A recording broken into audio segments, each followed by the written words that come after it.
சடம் some சடம் some உச்சியை கோது வாயோடு உந்தன் வாய் சேர்த்து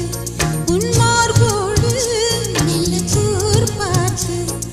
கைகளில் ஏந்து பொய்கையில் நீந்து நான் வேறாய் அடவேத்தேனே ஒரு பால் பார்வை உரை பார்த்தேனே சிற்றின்பம் என்றதை யாருங்க சொன்னது பேரின்ப தாமரை தாழ் திறக்க ஐந்தடி உடல் நிலை மெய் மறக்க